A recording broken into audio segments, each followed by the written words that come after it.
welcome. My name is Trent and I'll be taking you through the enrolment and removal of users on this keypad. Let's start with enrolment. Apply 12 volts to the unit. Press and hold hash around 2 seconds. Enter programming code, that's default 1234. Press and hold 7, that's for card or PIN enrolment. Enter a slot number, that's 001 to 500. Enter a 4-digit PIN or present a card to the keypad. Finally, press and hold hash to exit programming.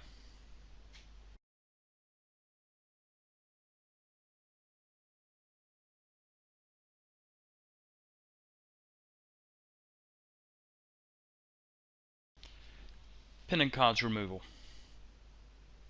Apply 12 volts to the unit.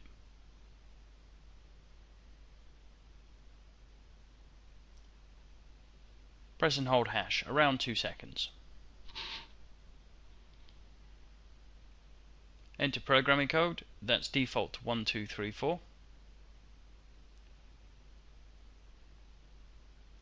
Press 8 to enter the removal section. Enter the slot number you wish to remove. Now confirm with the default programming code, that's 1234.